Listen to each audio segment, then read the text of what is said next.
Hello everyone! Welcome to the Layman Way, where we strive to bring the explanation of the key concepts in a very fun and engaging way.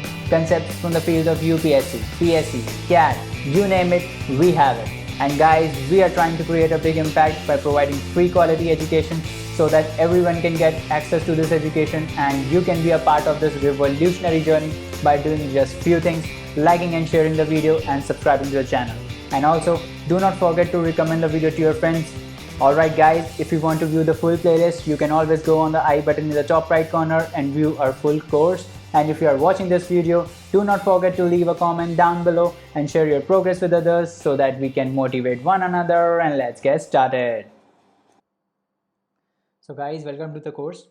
तो चलिए आगे continue करते हैं अपना government schemes का lecture, और आज start करेंगे हम डिज़ास्टर मैनेजमेंट से रिलेटेड जितने भी एक्ट्स हैं उसको देखेंगे।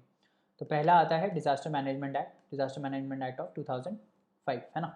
तो क्या ऑब्जेक्टिव था, डिज़ास्टर को मैनेज करेंगे, वही ऑब्जेक्टिव होगा, है ना। तो वही इसका ऑब्जेक्टिव है। क्या ऑब्जेक्टिव है कि भाई हम डिज़ास्टर्स को मैनेज करेंगे, उनका प्रिपरेशन मतलब मिटिगेशन के लिए हम स्ट्रैटेजीज़ बनाएंगे, है ना। रिहैबिलिटेशन की स्ट्रैटेजीज़ बनाएंगे, ठीक है। तो जितने भी ऐसे डिज़ास्टर्स हैं उनको हम ऐसे कंट्रोल कर सकते हैं, है ना। इसके लिए एक बॉडी बनाई गई है, क्या नाम है उसका, नेशनल डिज़ास्टर मैनेजमेंट अथॉरिटी। इसको हेड कौन करते हैं, प्राइम मिनिस्टर इसके चेयरपर्सन है, ये आपको याद रखना है। एनडीएमए को हेड कौन करता है, प्राइम मिनिस्टर, ठीक है। ऐसे ही एक स्टेट लेवल पे भी है, उसको कौन हेड करता है, चीफ मिनिस्टर। तो ये ध्यान रखना। The act enjoys the central government to constitute a national executive committee to assist the national authority, ठीक है। तो एक नेशनल एग्जीक्यूटिव कमेटी बनेगी जो बेसिकली नेशनल अथॉरिटी को ये असिस्ट करेगी, ठीक है। जितनी भी स्टेट गवर्नमेंट्स हैं उनको स्टेट एसडीएमए बनाना है, स्टेट डिज़ास्टर मैनेजमेंट अथॉरिटी बनानी है ना। तो जब से लॉकडाउन इम्पोज हुआ है तब से ये अपना डिज़ास्टर मैनेजमेंट एक्ट जो है वो इन्फोर्समेंट में आया है, ठीक है। Under the act the states and district authorities can frame their own rules. तो ये ध्यान रखना, स्टेट्स और जो डिस्ट्रिक्ट अथॉरिटीज़ हैं वो अपने रूल्स बना सकते हैं on the basis of broad guidelines issued by the ministry, है ना।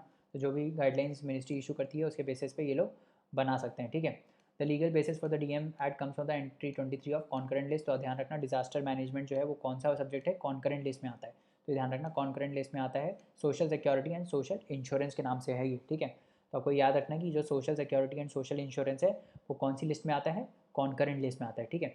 और एक और कॉन्करेंट लिस्ट में टॉपिक है prevention of the extension from one state to another of infectious or contagious diseases or pest affecting man, animals or plants. तो इसी चीज़ के अंडर स्टेट्स ने जो था वो अपने बाउंड्रीज़ को सील किया था, है ना। जैसे कर्नाटका ने सील कर दिया था, केरला ने सील कर दिया था।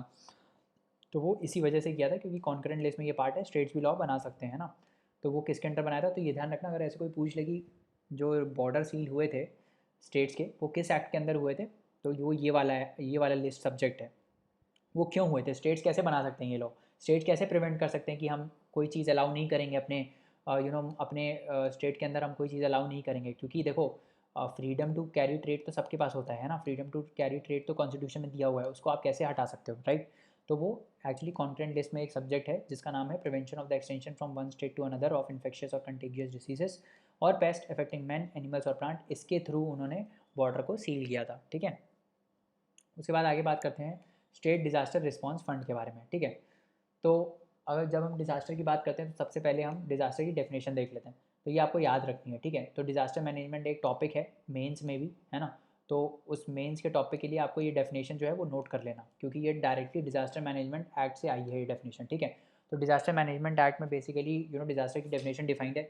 क्या होता है disaster, disaster is defined as a catastrophe, mishap, calamity or grave occurrence in any area arising from natural or man-made causes by accident or negligence, है ना, which results in substantial loss of life or human suffering or damage and destruction to property, damage or degradation of environment or and is of such nature or magnitude to be beyond of the coping capacity, है ना, of the affected area। तो क्या है basically, इतनी tough definition है तो क्या है इसका मतलब, क्या है सार, क्या है इसका सार, ये है कि कोई भी ऐसा इवेंट या तो वो नेचुरल हो, है ना, या मैन मेड हो सकता है, ठीक है, या फिर कोई पर्टिकुलर एक्सीडेंट्स हो सकता है। जैसे गैस लीक होती है, भोपाल गैस ट्रेजेडी हुआ था ना, भोपाल गैस लीक हो गई थी तो वो एक्सीडेंट था एक, ठीक है। या फिर नेग्लिजेंस से हुआ, वो भी इसी का केस है, नेग्लिजेंस का केस है, ठीक है।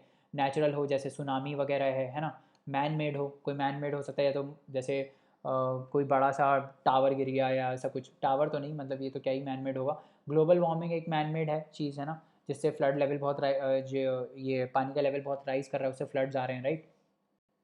उस टाइप से कोई भी मैन मेड ऐसा कॉज हो, ठीक है, जिस वजह से वाइड स्प्रेड डिस्ट्रक्शन हो। किसका वाइड स्प्रेड डिस्ट्रक्शन हो? प्रॉपर्टी का, ह्यूमन लाइफ का, ह्यूमन सफरिंग हो, और हम मतलब ऐसा चीज़ हो वो जिससे हम कोप ना कर पाएँ, हमारी उतनी कैपेसिटी ही नहीं है कि हम कोप कर पाएँ, ठीक है, तो उसको हम बोलेंगे एक डिज़ास्टर, ठीक है। बाकी फ्लावरी लैंग्वेज में आप ये सब लिख सकते हो, ठीक है, तो आपको रटना तो पड़ेगा ही इसको, बाकी सार मैंने आपको बता दिया इसका क्या है, ठीक है। तो स्टेट डिज़ास्टर रिस्पॉन्स फंड क्या है बेसिकली, जस्ट अ मिनट। तो ये स्टेट डिज़ास्टर रिस्पॉन्स फंड हमने बेसिकली एक फ़ंड है जो डिज़ास्टर को, जब डिज़ास्टर होगा तो इस फंड, इससे हम पैसे लेंगे, इस पैसे से हम रिहैबिलिटेशन और मिटिगेशन एफर्ट्स चलाएंगे, ठीक है। तो ये बेसिकली डिज़ास्टर मैनेजमेंट एक्ट 2005 के अंडर है, ठीक है। अब इसमें जो फंड है उसमें 75% जो है वो सेंट्रल गवर्नमेंट कंट्रीब्यूट करती है, ठीक है, सेंट्रल गवर्नमेंट कंट्रीब्यूट करती है, और 90% जो स्पेशल कैटेगरी स्टेट्स हैं, है ना। अब क्या क्या होता है पहले ये देख लेते हैं। The central government contribute 75% towards SDRF allocation for general category states UTs and over 90% for special category states UTs which include north eastern states, Himachal Pradesh, Uttarakhand and Sikkim, ठीक है। तो 75% तो नॉर्मल जनरल कैटेगरी स्टेट्स के लिए कंट्रीब्यूट करती है, और 90% ये जो स्पेशल एरियाज होते हैं, स्पेशल कैटेगरी स्टेट्स होते हैं, उनके लिए करती है, ठीक है। डिजास्टर कौन कौन से कवर्ड हैं इसमें? साइक्लोन्स हैं, ड्रॉट्स हैं, सुनामीज़ हैं, हेल स्टॉर्म्स हैं, लैंडस्लाइड्स हैं, एवलांचेस हैं, पेस्ट अटैक्स हैं, है ना। तो ये सब आपको याद रखना है कौन कौन से इसमें डिजास्टर्स इंक्लूड हैं। Cyclones, droughts, tsunamis, hail storm, landslides, avalanches and pest attacks, ठीक है। जैसे लोकस्ट अटैक हुआ था ना, अभी डेजर्ट लोकस्ट का अटैक हुआ था, तो वो सब किस में आता है? वो सब डिजास्टर रिस्पॉन्स फंड में आता है ना। फीचर्स देख लेते हैं इसके। फीचर्स क्या हैं? ये बेसिकली पब्लिक अकाउंट के अंदर रहता है, अंडर रिजर्व फंड्स, ठीक है। तो आपको याद रखना है, पर पैसा डायरेक्टली पब्लिक अकाउंट से ड्रॉ नहीं होता है, पहले अथॉरिटी के पास जाता है, वहाँ से ड्रॉ होता है, ठीक है। तो पब्लिक अकाउंट में बेसिकली ये एज अ रिजर्व फंड है, ठीक है। स्टेट गवर्नमेंट को इंटरेस्ट पे करना पड़ता है हाफ ईयरली बेसिस पे, 6-6 महीने में, 6-6 महीने का पीरियड चलता है उस पर, इस फंड का बेसिकली उनको इंटरेस्ट पे करना पड़ता है यहाँ रखने के लिए पब्लिक अकाउंट में, ठीक है। The aggregate size of SDRF for each state for each year as per the recommendation of finance commission. तो फाइनेंस कमीशन रिकमेंड करता है कि किस स्टेट के लिए कितना फंड होना चाहिए, ठीक है।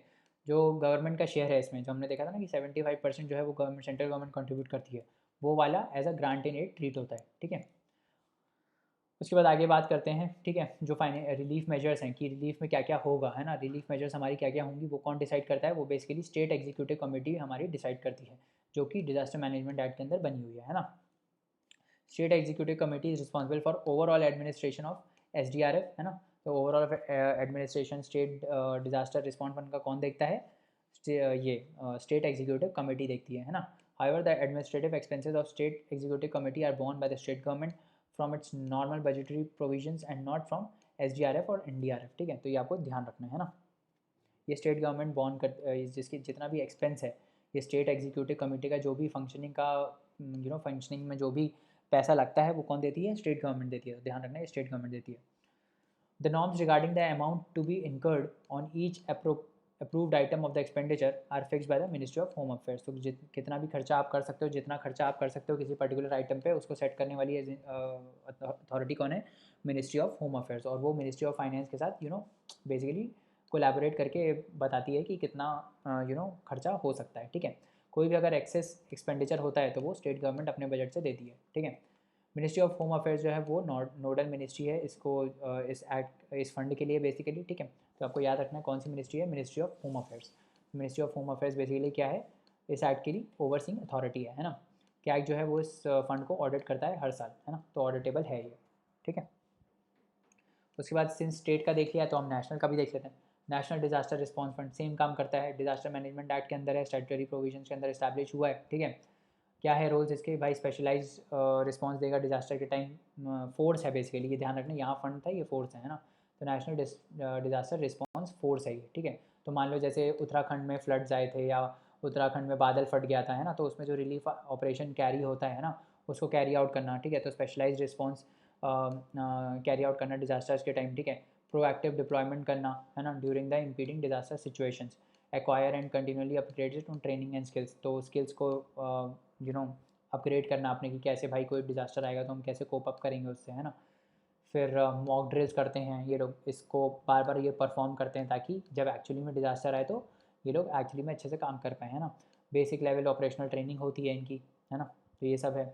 कैपेसिटी बिल्डिंग प्रोग्राम्स होते हैं, पब्लिक अवेयरनेस कैंपेन्स ये लोग चलाते हैं।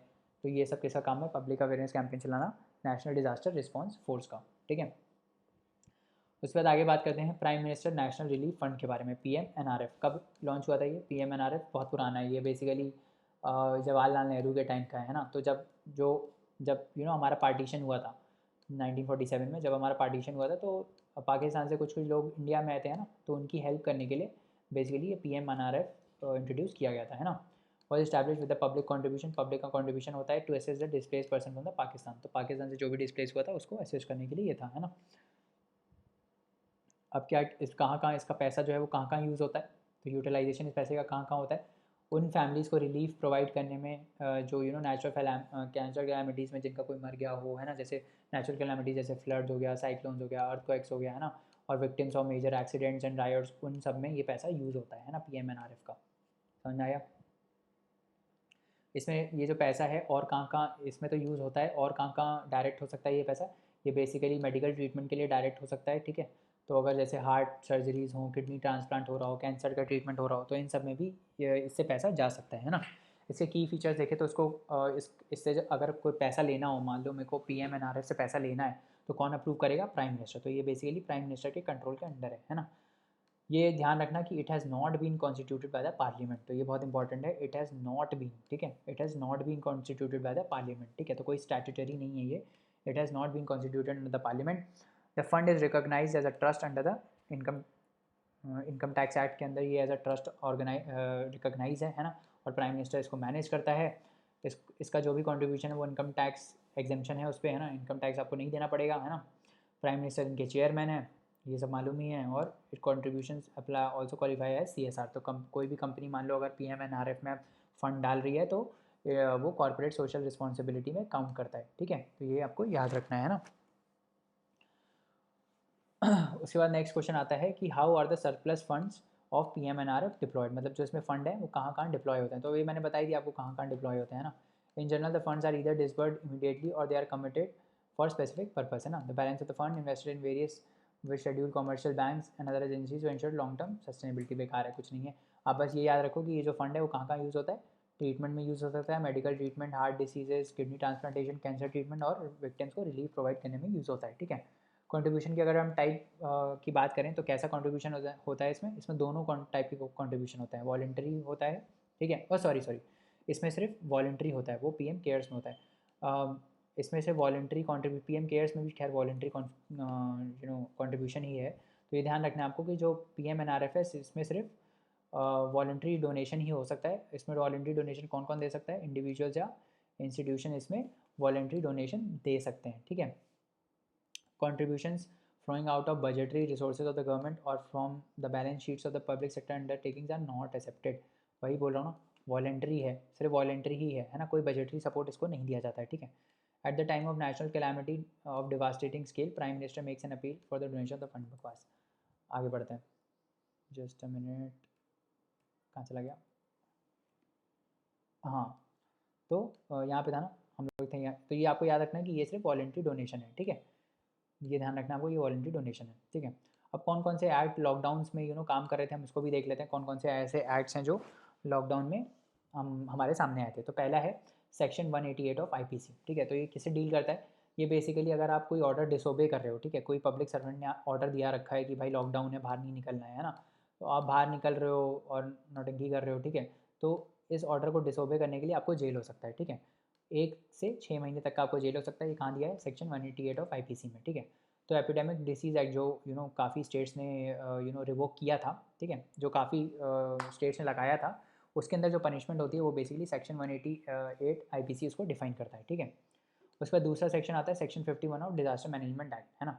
Again a very similar provision. इसमें क्या होता है कि बेसिकली 2 ऑफेंसेस के लिए पनिशमेंट मिलता है। पहला तो अगर पहला पहला ऑफेंस ये है कि अगर आप किसी गवर्नमेंट एम्प्लॉय या कोई ऐसी गवर्नमेंट अथॉरिटी है ना, या फिर कोई ऐसा पर्सन है जिसको डिज़ास्टर मैनेजमेंट अथॉरिटी ने ऑथराइज़ किया है कोई काम करने के लिए, है ना, डिज़ास्टर में, और आप उसको ऑब्स्ट्रक्ट कर रहे हो, आप उस काम को ऑब्स्ट्रक्ट कर रहे हो, ठीक है।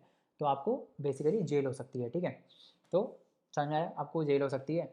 या फिर आप कोई फंक्शन आपको इनको बोला गया डिस्चार्ज करने के लिए, आपको डिस्चार्ज करने नहीं दे रहे हो, है ना, आप उसको ऑब्स्ट्रक्ट कर रहे हो या कंप्लाई नहीं कर रहे हो डायरेक्शन से जो अथॉरिटीज़ दे रही हैं, तो आपको पनिशमेंट मिल सकती है, ठीक है।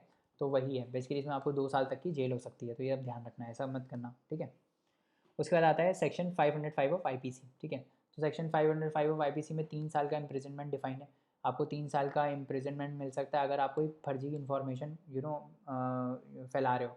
जैसे मान लो आपने मान लो आप ये इन्फॉर्मेशन फैला रहे हो कि भाई वैक्सीन लगाने से लोग मर रहे हैं, कोविड वैक्सीन लगाने से लोग मर रहे हैं, इस टाइप का रूमर फैला रहे हो, है ना, तो आपको सेक्शन 505 आईपीसी के अंदर बुक किया जा सकता है, ठीक है। Similar provision comes under section 52 of disaster management act, इसमें भी है ऐसा ही कुछ है। मतलब अगर आप कोई फॉल्स क्लेम कर रहे हो, मान लो आपने कोविड चल रहा है ना, आपने बोला कि ये दवाई है पतंजलि की, इससे क्या हो रहा है, इससे कोविड पूरा हट जा रहा है एक दिन में, है ना, ये कोई फॉल्स क्लेम आप कर रहे हो जिसका कोई आपके पास प्रूफ नहीं है, ठीक है, तो इसमें भी आपको बुक किया जा सकता है।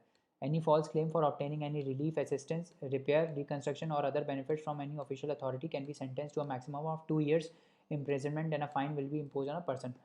इसमें बेसिकली ये है सेक्शन 52 डिजास्टर मैनेजमेंट एक्ट में ये है कि अगर आप जो है आप ये क्लेम कर रहे हो कि आपको किसी अथॉरिटी से कुछ पर्टिकुलर बेनिफिट मिला है ना, कोई ऐसी दवाई मिल गई आपको, कोई ऐसा रिलीफ मेडिसिन मिल गया जो सिर्फ आप ही को मिला है ना, तो अगर ऐसा आप कुछ फैला रहे हो तो आपको बुक किया जा सकता है और आपको इम्प्रिजनमेंट हो सकता है 2 साल तक का, ठीक है। तो ये sub section 52 of disaster management act में डिफाइंड है, ठीक है। देखो डिफरेंस क्या है दोनों में। सेक्शन 505 में क्या है, अगर आप कोई रूमर फैला रहे हो, ठीक है, imprisonment of 3 years for those who publish और circulate anything which is likely to cause fear और अलार्म, है ना।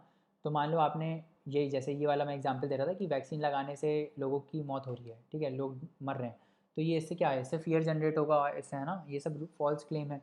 मतलब फॉल्स क्लेम तो नहीं, मतलब ऐसा है कि ये बेकार सी चीज़ है जो आप फैला रहे हो, ऐसा तो कुछ है नहीं, है ना। तो इसमें फिर आपको क्या होगा, इसमें आपको बुक किया जा सकता है, ठीक है। Again section 54 of disaster management act वो भी इससे डील करता है। इसमें भी आपको इम्प्रिजनमेंट हो सकता है 1 साल तक का अगर आप कोई फॉल्स रूमर फैला रहे हो, ठीक है, रिलेटेड टू डिजास्टर, ठीक है, समझ में आ गया। तो ये सब बेसिकली उसी से डील कर रहे हैं ना।